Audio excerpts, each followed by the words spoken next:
Hi guys, Caitlin here. I wanted to make this blog post and video for those of you who are too lazy to read, which no judging from me, of 5 realistic things you can do for your photography business during this time. There's a lot of things going around and people are just offering all sorts of advice. Some of it's good, some of it's bad. But I just want to give you guys a few things to think about that are semi easy to do or things you should be working on anyway. And now is a good time to do it with all the time that we have on our hands. So I hope this is helpful. Even if you do only one of these things, it'll be great. Numero uno. Attract new clients and draw them in by offering time, not money.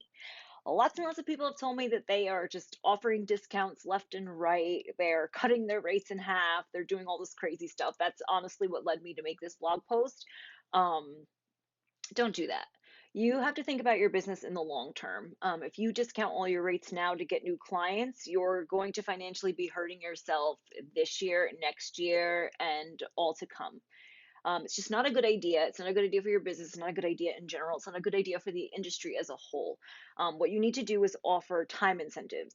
If you are having trouble drawing in new clients and they just need something more to just just that hook to get them in, offer your time, offer more hours of coverage for their package, offer an engagement shoot, offer things that require time, not money.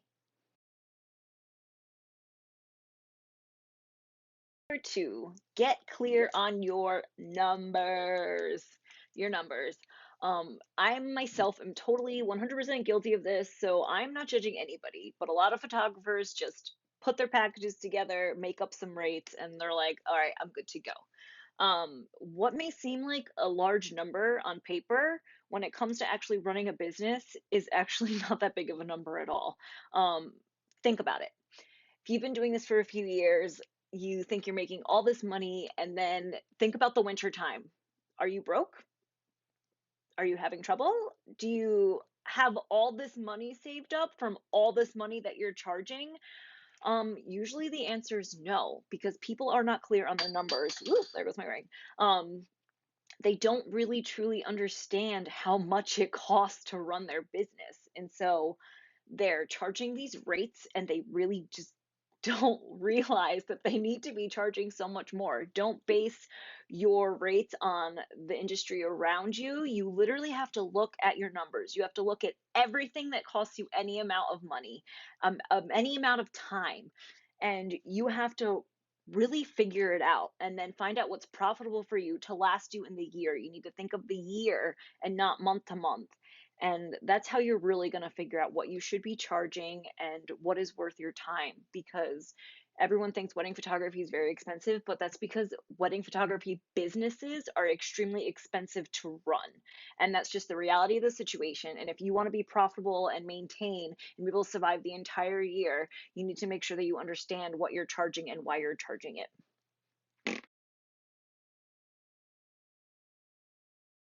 Number three, start growing an email list. Blah, blah, blah. Everyone's like, I don't want to hear about growing email lists anymore. Grow an email list. You can start off super small. You can just have an opt in on your website. You can have opt ins through social media.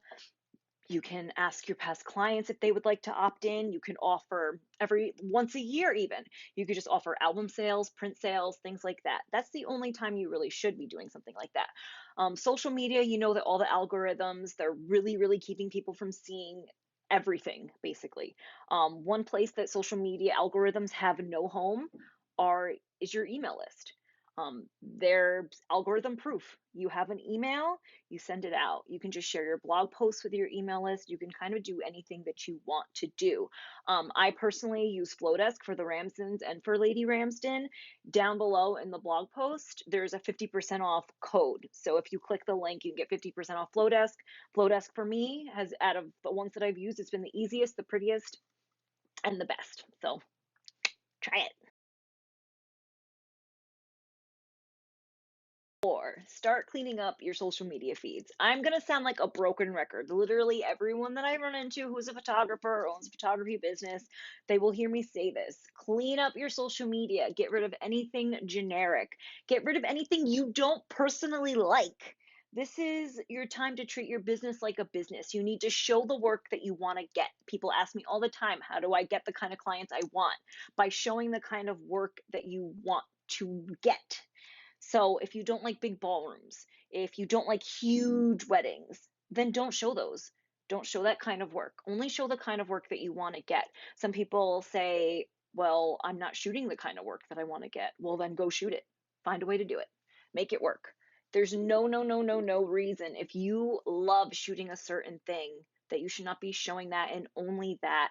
All the big brands, think of all the brands, they all have a thing.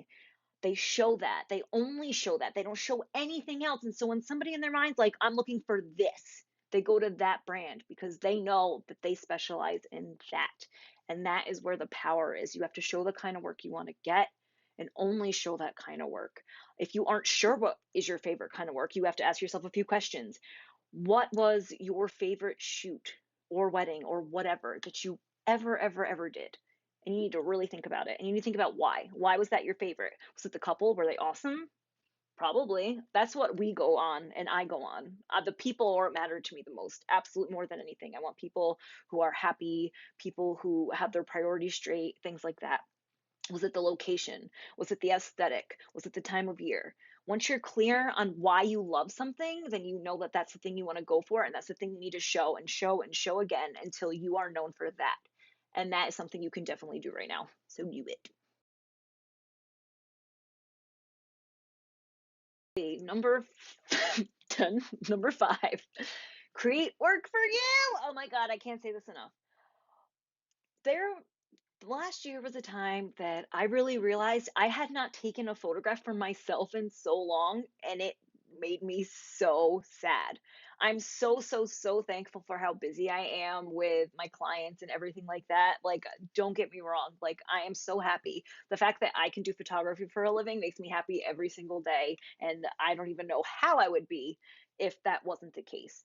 But something we need to keep in mind is that we are artists. Whether you think of yourself as an artist or not, you are a photographer, you are an artist, and you need to nurture that. You need to create for yourself.